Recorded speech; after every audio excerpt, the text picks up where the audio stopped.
തെരഞ്ഞെടുപ്പ് വോട്ടർ പട്ടിക പുതുക്കലുമായി ബന്ധപ്പെട്ട് കാസർഗോഡ് കളക്ടറേറ്റിൽ അവലോകന യോഗം ചേർന്നു.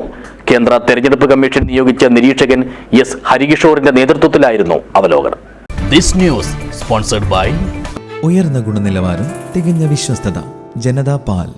വോട്ടർ പട്ടിക പുതുക്കുന്നതുമായി ബന്ധപ്പെട്ട പ്രവർത്തനങ്ങൾ സമയബന്ധിതമായി പൂർത്തിയാക്കണമെന്ന് കേന്ദ്ര തെരഞ്ഞെടുപ്പ് കമ്മീഷൻ നിയോഗിച്ച നിരീക്ഷകൻ എസ് ഹരികിഷോർ വെള്ളിയാഴ്ച രാവിലെ കാസർഗോഡ് കളക്ടറേറ്റ് മിനി കോൺഫറൻസ് ഹാളിൽ നടന്ന പ്രത്യേക സംക്ഷിപ്ത വോട്ടർ പട്ടിക പുതുക്കലുമായി ബന്ധപ്പെട്ട അവലോകന യോഗത്തിൽ സംസാരിക്കുകയായിരുന്നു അദ്ദേഹം.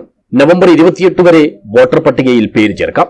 ഡിസംബർ 24 വരെ പരാതികളും ആക്ഷേപങ്ങളും സ്വീകരിക്കും. അന്തിമ വോട്ടർ പട്ടിക ജനുവരി 6 പ്രസിദ്ധീകരിക്കും. Disposal of claims and objections by the EROs.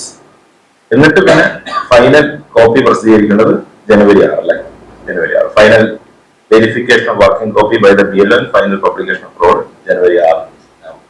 അപ്പൊ ആ സമയക്രമം കൃത്യമായിട്ട് പാലിക്കും. ഇപ്പോൾ തന്നെ നമ്മൾ ബൂത്ത് നല്ല രീതിയിൽ പ്ലാൻ ചെയ്ത് 1700 വോട്ടർമാർ അല്ലെങ്കിൽ 1500 വോട്ടർമാര് ക്യൂ നിൽക്കുന്നു, ക്ഷീണിക്കുന്നു, തിരിച്ചു പോകുന്നു എന്നൊക്കെയുള്ള പ്രശ്നം ബൂത്തിന്റെ പ്ലാനിങ്ങിന്റെ ഒരു കുറവുണ്ടാണ്. അപ്പൊ അതൊക്കെ ഈ ഒരു ടൈമിൽ ശരിക്കും ശ്രദ്ധിക്കേണ്ടതാണ്.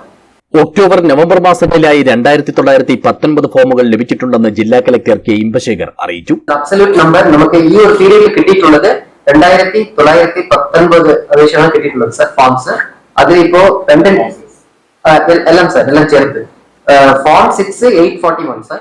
രാഷ്ട്രീയ പാർട്ടി പ്രതിനിധികൾക്ക് ഓരോ ആഴ്ചയും ലഭിച്ചതും തീർപ്പാക്കിയതുമായ പരാതികളുടെ കണക്ക് വിവരങ്ങൾ ലഭ്യമാക്കണമെന്നും അദ്ദേഹം പറഞ്ഞു. Sub collector Pradeep Jain, deputy കളക്ടർമാരായ K Rajan, M Ajeer, KA Muhammad Shafi, തഹസിൽദാർമാർ, AROമാർ, രാഷ്ട്രീയ പാർട്ടി പ്രതിനിധികൾ തുടങ്ങിയവർ യോഗത്തിൽ പങ്കെടുത്തു. News bureau, Kasaragod.